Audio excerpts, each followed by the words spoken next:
آیا موسیقی ما رو به آدم‌های خلاق‌تری تبدیل میکنه؟ جوابتون رو همین الان میگم. بله.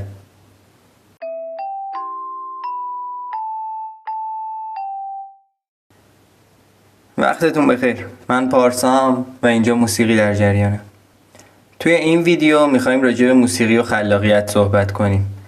اینکه آیا موسیقی میتونه خلاقیت ما رو بیشتر کنه و اگر میتونه چه جوری؟ چه موسیقی میتونه خلاقیتمون رو بیشتر کنه؟ و همه این سوالا.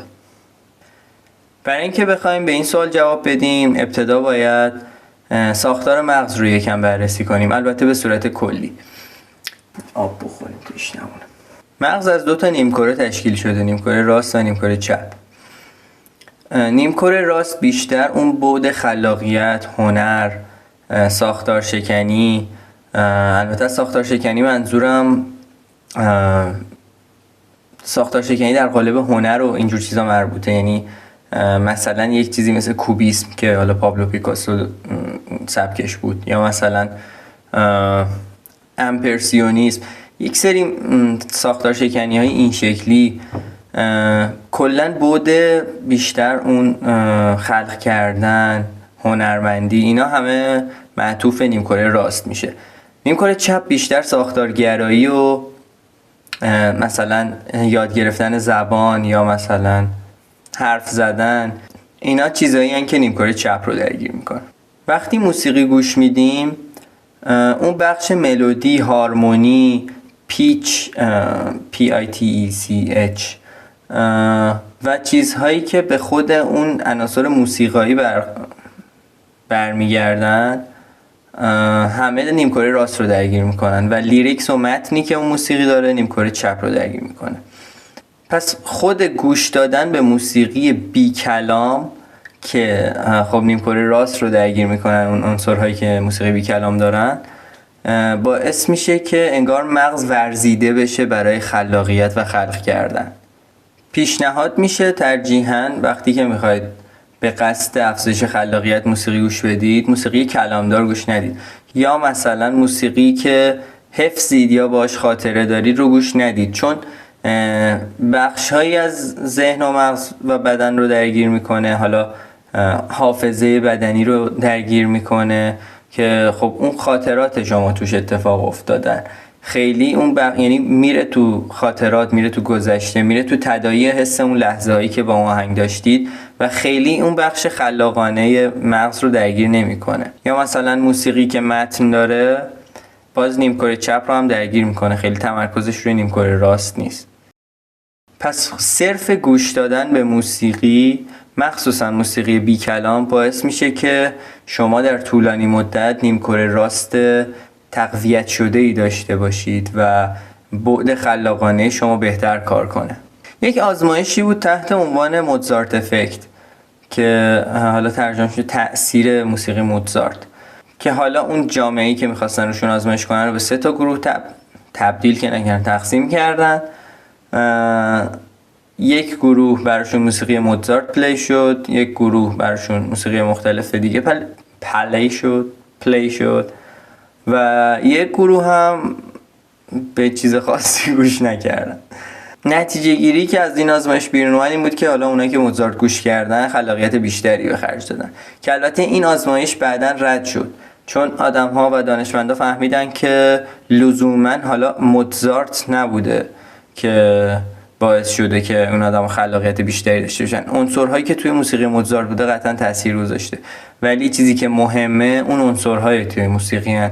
اون ریتم و ملودی و هارمونی که موزارت داشته بیشتر تاثیر گذاشته. و حالا موزارت افکت خیلی شاید اسم درستی نباشه، البته که موزارت آهنگساز افسانه‌ای و فوق‌العاده‌ایه و گوش دادن به کارهاش قطعاً میتونه حس‌های خیلی خوبی برای هر کسی داشته باشه.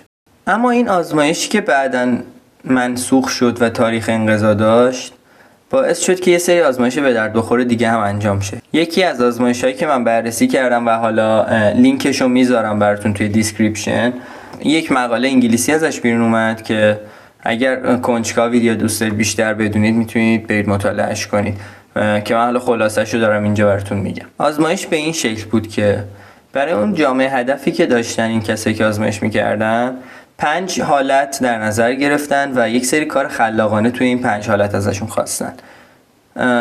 یک حالت سکوت بود و 4 حالت دیگه پخش شدن موسیقی کلاسیک با حس‌های مختلف بود، مثل حس شادی، حس غم، اضطراب و آرامش. بخوام براتون مثال بزنم که برای هر کدوم از حس‌ها چی پلی کردن، شادی فکر میکنم براتون به گوشتون آشناتر باشه. برای شادی بهار یا اسپرینگ از 4 فصل ویوالدی رو پلی کردن که براتون الان با صوت بخوام اجرا کنم. اونیه که این شکلیه که دینگ دینگ دینگ لا لا لا لا لا لا لا.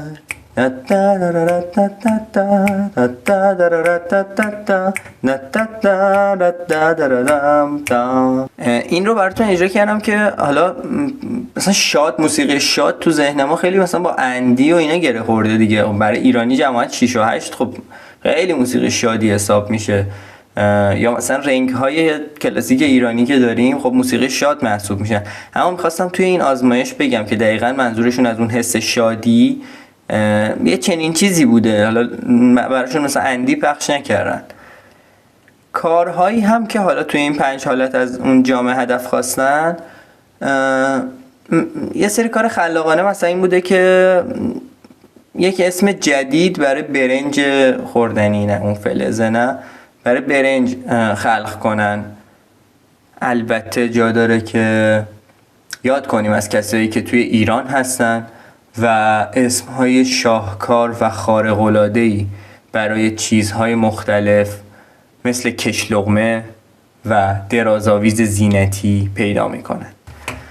نتایج این آزمایش خیلی جالب بود. بیشتر تمرکز خود دانشمندایی که روی این تحقیق کردن روی موسیقی شاد بود و بیشترین تأثیری هم که روی مغز میذاره اینه که توانایی تفکر از دیدگاه‌های مختلف و دیدن از زاویه دیدهای متفاوت رو به ما میده. حالا چه جوری؟ موسیقی شاد یک مود سرخوشی و شادی در آدم طبیعتاً ایجاد میکنه که استرس و حالا من اینجا نوشتم بدبینی رو کاهش میده. منظورم چی بوده؟ این حالت ولش کن بابا، این معمولا توی حالت سرخوشی و شادی برای آدم به وجود میاد دیگه. آدمی که مصیبت دیده خیلی معمولا آلرته و خیلی محافظه کار پیش میره. این عدم محافظه کاری توی یک مود شادی، سرخوشی، یه چنین چیزی ایجاد میشه. یا مثلا حالت مستی، حالتیه که آدم از سرخوشی طوری رفتار میکنه انگار فردایی وجود نداره. و این موسیقی شاد هم ترشحاتی که در مغز داره یه همچین حالتیه. اون مود شاد، مود خوشحال رو ایجاد میکنه و ریسک پذیری آدم میره بالا. حالا اینا رو چرا دارم میگم؟ دارم این رو توضیح میدم که اون مود شاد چجوری و اون موسیقی شاد چجوری کمک میکنه به خلاقیت. آدم وقتی ریسک پذیریش میره بالا، کارهای عجیب غریب میتونه بیشتر بکنه، به چیزای اوت آف کانتکست یا اوت آف باکس بیشتر فکر کنه، خارج از چارچوب بیشتر فکر میکنه. چی میشه اگه اینو اینطوری کنیم، چی میشه اگه فلان کارو بکنیم، اینا بیشتر به ذهنش میرسه و خلاصه فکرشو آزاد میذاره.